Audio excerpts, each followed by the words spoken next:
I'm Tom Anakini, Chief Investment Strategist at GuidedChoice. I'm a CFA charterholder and a CFP certificate, and this is Trekking Through Retirement and how retirees can plan for accommodating inflation in their retirement strategy. If demand increases but the supply does not, because of supply chains or whatever, prices go up. And people adjust their spending. They can substitute what they were spending on before with something different. But that might not be available as a tactic for retirees. They might not be able to adjust their spending so much. And what that means is, for the prospect of inflation while they're retired, retirees and people facing retirement need some kind of cushion. Either a cushion of wealth from which they can draw, or sources of income that will adjust to rising prices. Retirement plans need to consider inflation. You can't just look at the dollars you spend every month now and assume those will be the dollars you'll spend for the rest of your life, because prices go up even when we're in periods of inflation that are tame. The Social Security Administration builds in a cost of living adjustment into its retirement benefits. So every January, retirees receive a cost of living adjustment. So they may notice their Social Security check pre-tax will be higher in January than their check in December was, by this cost of living adjustment factor. And that cost of living adjustment reflects the year-over-year change in the consumer price index measured sometime in the previous fall. And the Social Security Administration publishes this amount, so you could go look up and plan in advance what your cost of living adjustment will be, usually by November or December. By knowing that Social Security will serve as an inflation-hedged annuity that lasts the rest of your life, you can then plan using other sources of income, wealth available to you to decide how to arrange your retirement spending. One thing that retirees often consider is an annuity. And annuities serve as a hedge against longevity risk. Longevity risk is the risk that you're going to outlive your assets. And if you purchase an annuity from an insurance company, the annuity will pay a specific amount for as long as you live. That's what's called a life annuity. There are other variations. You can include survivor benefits and so on. But the most fundamental form of annuity that you might purchase from an insurance company is a life annuity. Something to consider, though, is that most annuities that you might purchase from an insurance company probably don't involve an inflation adjustment. Very often they're framed as a certain amount of money every month or every quarter or whatever you choose for the rest of your life. And so what you might want to look at is a life annuity that increases by a certain pre-scheduled percentage, say 2% or 3% every year. Now that's not going to be exactly an inflation hedge. So in a year when the cost of living adjustment is 8% and your annuity amount is going up only 3%, that's obviously not a hedge, but it's better than not going up at all. Over the long run, an increase in 2 to 3%, that's around what the US Fed is probably going to target for inflation. So that's something that you might shop for and consider how much can you get an increasing life annuity that can offset the effects of inflation. To complement an annuity, if you get one, and Social Security income are growth assets.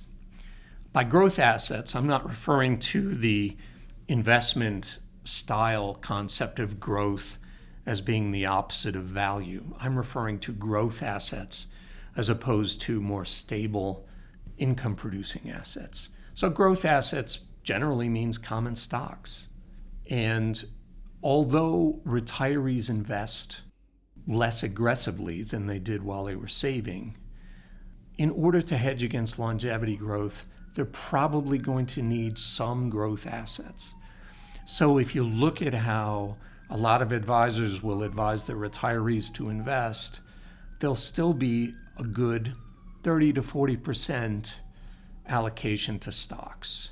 So that will provide a coarse inflation hedge. And by coarse, I mean they're not guaranteed to go up in a year when inflation is high, but over the long run, because producers can typically pass on price increases to their consumers, you can expect stock returns over the long run to go up and participate somewhat in an inflationary environment. What I'd like to talk about now is GuidedChoice's spend down tool. And even if you're not a client of GuidedChoice, you should find access to a similar tool that might be available from a retirement advisor. The GuidedChoice spend down tool is a financial planning tool for retirees and for people nearing retirement age. What it models is spending after taxes, inflation adjusted. And what it tells you is whether you seem to be on track to be able to spend a certain level in retirement. And it does that by asking you, how much do you need to spend each month? Need to spend will address things like housing, food, medications, transportation, and that's taking into account that you're already getting benefits from Social Security and Medicare. And then express a want. So, would you like to travel? Would you like to give gifts to grandkids or to favorite institutions? You can specify a want amount as an aspiration level of spending. The spend down tool then will run through thousands of simulations. It's using a statistical technique called Monte Carlo simulation, where it's looking at thousands of possible paths of inflation, interest rates, and asset returns. And it's asking the question, can this person, given what we know about this person's sources of income and wealth and Social Security, can this person spend at their want level? And if they can't, well, can they spend somewhere above their need level? And if they can't, well, can they spend at their need level? And the tool will give you an answer to give you, hopefully, some psychological relief to know that you are secure in what you'll need to spend in your retirement. And it takes into account longevity risk. Once you have an answer about whether you can spend between your need and your want level, you can personalize the advice. You can ask questions such as, what if I live to 100? What if I want to spend a lot on travel during the first 4 years of retirement? What if I want or need to work part-time because I'm actually not able to reach my need amount? The tool will help you model these things.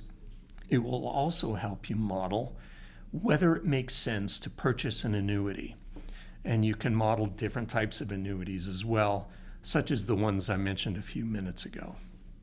So takeaways are, inflation is a key concern for retirees. So before you retire, consult a retirement planning advisor. If you're a GuidedChoice client, use our spend down tool and model how it looks like you'll be able to spend during retirement. Another thing I should mention is the spend down tool is not a one-time plan. It's a dynamic plan. So you get your plan for what you can afford to spend this year, and then you come back in a year, or if things change sooner, and then run it again. And it might give you a slightly different spending level then, or maybe you'll have different aspirations. Whatever you do, be sure to take inflation into account in planning for your retirement.